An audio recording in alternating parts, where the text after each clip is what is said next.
있습니다.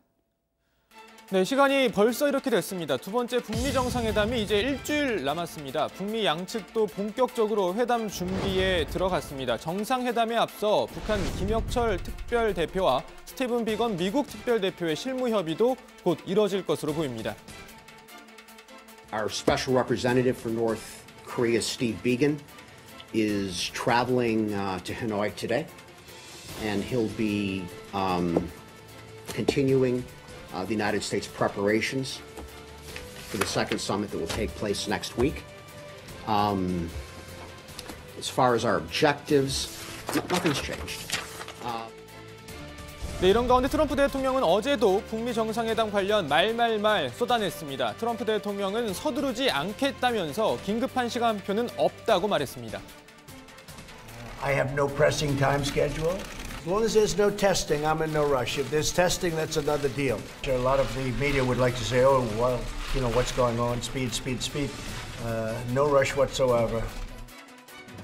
네, 트럼프 대통령의 이 같은 발언을 두고 일각에선 정상회담 성과가 크지 않을 가능성에 대비해서 기대감을 낮추려는 의도다. 핵실험을 중단하는 선에서 북미 합의가 이뤄질 수도 있다. 이런 분석 등을 내놓고 있습니다. 하지만 트럼프 대통령은 궁극적인 목표는 비핵화임을 분명히 했습니다. I think next week's going to be very exciting. It's going to be the second summit. I think a lot can come from it. At least I hope so. The denuclearization ultimately. Well, I'd just like to see ultimately denuclearization of North Korea. I think we will see that ultimately. 자, 그리고 어제 문재인 대통령과 트럼프 대통령 35분간 한미 정상통화를 가졌습니다. 대화 주제는 당연히 북미 정상회담이었죠. 청와대는 문 대통령이 정상통화에서 북한 비핵화의 상응 조치로서의 남북 경제협력을 강조했다고 전했습니다. 문재인 대통령은 북한의 비핵화 조치를 견인하기 위한 상응 조치로서 한국의 역할을 활용해달라는 뜻도 전달했습니다. 문재인 대통령은 남북 사이의 철도, 도로 연결부터 남북 경제협력 사업까지 트럼프 대통령이 요구한다면 그 역할을 떠맡을 각오가 돼 있고 그것이 미국의 부담을 덜어줄 수 있는 길이라고 말했습니다. 자, 그럼 여기서 다시 한번 어제 트럼프 대통령의 발언을 살펴볼까요? 일단 트럼프 대통령도 문 대통령과의 멋진 통화를 했다고 밝혔습니다. I had a great conversation this morning with President Moon of South Korea. And we obviously discussed the upcoming trip next week, where we're going to Hanoi and Vietnam. 자, 중요한 건 뒤에 나올 언급인데요. 트럼프 대통령의 기자들과의 대화 말미에 북한의 경제적 잠재력을 강조했습니다. I really believe that North Korea can be a tremendous economic power when this is solved. Their location between Russia, China, and South Korea is unbelievable. I think that North Korea and Chairman Kim have some very positive things in mind, and we'll soon find out.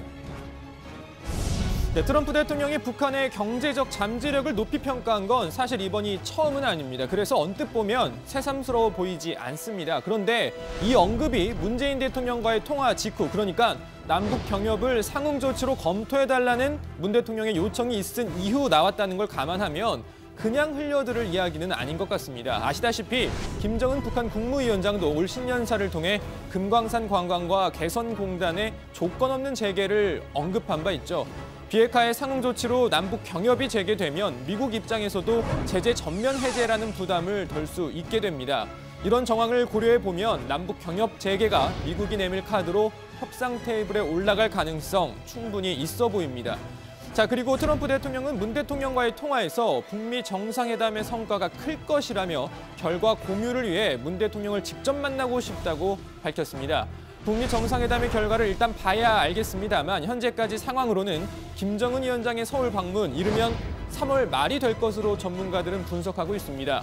김 위원장이 시진핑 중국 국가주석의 4월 방북을 희망하고 있기 때문이라는 건데요.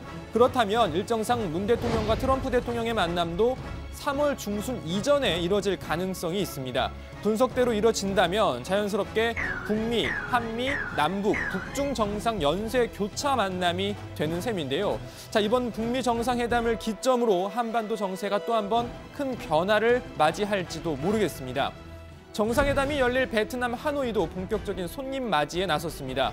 영빈관을 비롯해서 주요 건물마다 새 단장을 하는 모습도 포착됐고요.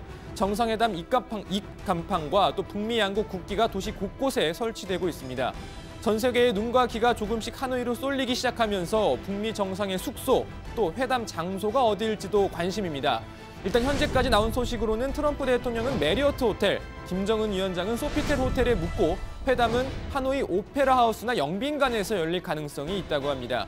하지만 지난해 싱가포르 정상회담 당시에도 양국 정상 숙소와 회담 장소는 막판에 공개된 바 있기 때문에 이번에도 회담 직전에 공개될 가능성이 큽니다. 자, 이 내용을 포함해 자세한 소식은 들어가서 더 전해드리겠습니다.